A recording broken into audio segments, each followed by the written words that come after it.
दिलेला आहे। त्याच पद्धतीने दिवेगावर त्यांचं स्वागत तसेच आरसी पाटील साहेब, विश्वास फलेजी साहेब, सर्व लोग नेते अमर रहे दीपा पाटील अमर रहे, अमर रहे दीपा पाटील अमर रहे। आंतरराष्ट्रीय मुंबई विमानतळाला नाव लागत पाहिजे। नवी मुंबई हवाई अड्डे का नाम जब तक दीपा पाटिल के नाम पर नहीं रखा जाता तब तक इसका उद्घाटन नहीं होने दिया जाएगा। सांसद बाल्या मामा। भिवंडी के सांसद सुरेश मात्रे उर्फ बाल्या मामा ने केंद्र सरकार को चेतावनी दी है कि जब तक नवी मुंबई अंतर्राष्ट्रीय हवाई अड्डे का नाम लोक नेता स्वर्गीय दीपा पाटिल के नाम पर नहीं रखा जाता तब तक इसका उद्घाटन नहीं होने दिया जाएगा। उन्होंने कहा कि राज्य सरकार के साथ साथ अन्य राजनीतिक दल, संगठन और स्थानीय लोग भी इस नामकरण के पक्ष में हैं, लेकिन केंद्र सरकार जानबूझकर इसमें देरी कर रही है।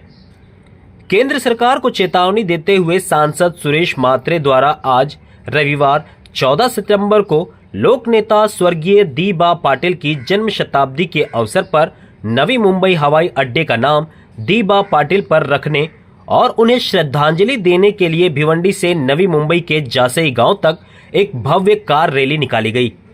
इस रैली में थाने, पालघर, रायगढ़, नवी मुंबई और मुंबई से हजारों की संख्या में आगरी एवं कोली समाज के लोग शामिल हुए। इस रैली में 2000 से ज्यादा कार शामिल हुई। जैसा कि आप इन तस्वीरों में देख सकते हैं कि 2 से 3 किलोमीटर से ज्यादा कार का रेला दिखाई दे रहा है।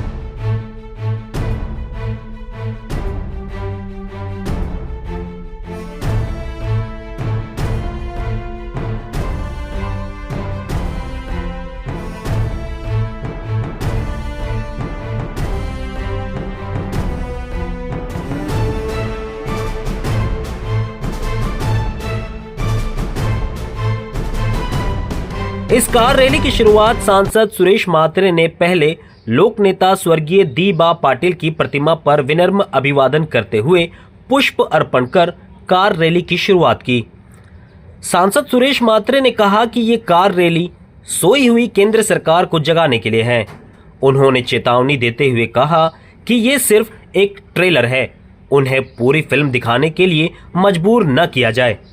उन्होंने कहा कि जब तक हवाई अड्डे का नामकरण दीपा पाटिल के नाम पर नहीं किया जाता तब तक वो इसका उद्घाटन नहीं होने देंगे। देखो, यहाँ पे आप सभी को मालूम है जो राष्ट्रीय नेता स्वर्गीय दीपा पाटिल साहब थे, जिन्होंने ऐसे कई काम किए हैं, ऐसे कई कानून बनाए जिनकी दखल सेंटर में भी हुई, स्टेट में भी हुई और वो सभी कायदे पूरे देश में लागू हुए। आप पॉलिटिक्स में देखोगे, सामाजिक स्तर पे देखोगे, फार्मर लोग के लिए देखोगे, सभी बात में देखोगे तो दीपा पाटिल साहब अग्रेसर थे, जिनका बहुत बड़ा योगदान है। और इसके लिए सभी पार्टी की ओर से, सभी पार्टी के नेता की ओर से और सभी स्थानिक भूमिपुत्र की ओर से उनका नाम नई मुंबई अंतर्राष्ट्रीय विमानतल को दिया जाए, इसके लिए सभी की मांग है। और उस मांग के लिए सरकार का ध्यान हमारी तरफ खींचने के लिए हमने इस रैली का आयोजन किया है। और सरकार को हम लोग बता रहे हैं कि जो हमारी एक मुखी मांग है, सब एक ही मांग है, तो जल्द से जल्द पूरी की जाए। इस कार रैली में कितनी गाड़ियां शामिल हुई हैं और ये कार रैली कहाँ तक है? देखो, एक कार रैली में है ना हजारों गाड़ियाँ, क्योंकि पहले तो हम लोग 2000 गाड़ी तक एंट्री किया था और उसके बाद में भी लोगों की एंट्री चालू थी। इसके लिए आप देखोगे कम से कम 4 से 5 हज़ार से भी ज़्यादा गाड़ियाँ इस रैली में शामिल होने वाली है। ये सभी दीपा पाटिल साहब के समर्थन में है, दीपा पाटिल साहब के सम्मान में है। और इसके लिए ये रैली भिवंडी से निकल के जासई गांव तक जाए।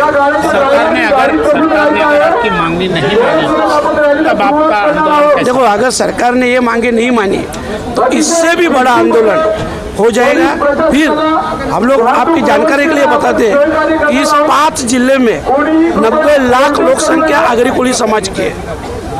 और बाकी भी सब स्थानिक समाज है। तो इसके लिए ये पूरा समाज जो दिन रास्ते पे उतरेगा, फिर आप देखोगे ये संघर्ष कैसा होगा।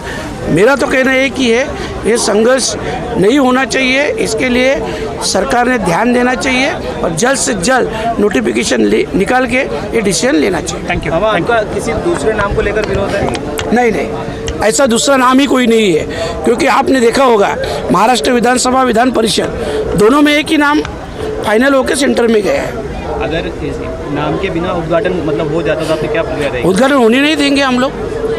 फिर मैंने जैसे बोला कि आप देखोगे लाखों की तादाद से हम लोग उतर जाएंगे।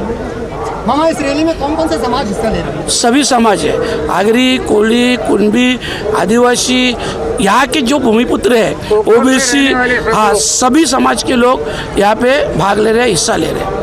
Thank you. यहाँ के स्थानिक रहवासी जो उनकी डिमांड है कि एयरपोर्ट को श्री दीबा पाटिल का नाम दिया जाए, ये उनकी प्रमुख मांगनी है। तो उसके लिए यहाँ से 1000 कार की रैली निकलने वाली है और रास्ते में जगह जगह पे कुछ कार उनके रैली में सहभागी होने वाली है। तो उसके लिए वाहतूक विभाग से हमारे जो पुलिस आयुक्त आशुतोष डुमरे, उन्होंने प्रॉपर सूचना दे दी है और हर एक विभाग जो ये रोड पे आता है उसमें नारपुली है, कोनगांव है, कापूर बावड़ी है, मुमरा है, कड़वा है, जो भी उप विभाग ट्रैफिक के आते हैं उनको सूचनाएं दी गई है और उनके सूचना के अनुसार हर एक डिवीज़न में ईसीपी अपने तैनात रहेंगे और हर एक डिवीज़न में अपने जो बंदोबस्त है तो उनका प्रॉपर अरेंजमेंट किया गया है। उसके हिसाब से हमारे 3 ईसीपी, 6 पीआई, 16 बाकी और अधिकारी और तकरीबन 50 के ऊपर अमलदार रोड के ऊपर वाहतूक नियोजन करने के लिए हाजिर है। यहाँ से रैली जब जाएगी तो प्रॉपर अपने पॉइंट पे ट्रैफिक का नियोजन किया जाएगा। मतलब जहाँ पे अगर रोकना संभव है तो रोक दिया जाएगा या फिर उनको थोड़ी देर से उनको छोड़ के उसका प्रॉपर नियोजन किया जाएगा। रैली का रूट क्या है? यहाँ से नारपुली से निकल के वो खाड़ी ब्रिज क्रॉस करके फिर मुमरा के अदीमे से नवी मुंबई महापे रोड से रबाड़े तक जाएगी। वहाँ तक हमारे पुलिस उनको नियोजन करेंगे। आगे की जो नियोजन है वो नई मुंबई की ट्रैफिक पुलिस करेगी। सर, कुछ ट्रैफिक डाइवर्जन किया जाएगा इस दौरान? नहीं, अभी ये डाइवर्जन का ऐसा कोई है नहीं, लेकिन जगह जहाँ पे कुछ ट्रैफिक का प्रॉब्लम आएगा वहाँ पे बंदोबस्त तैनात है तो वो अपने हिसाब के अनुसार नियोजन करेंगे। एक्सप्रेस न्यूज हिंदी पर वीडियो देखने के लिए करें लाइक, शेयर और सब्सक्राइब। बेल आइकन दबाना ना भूलें।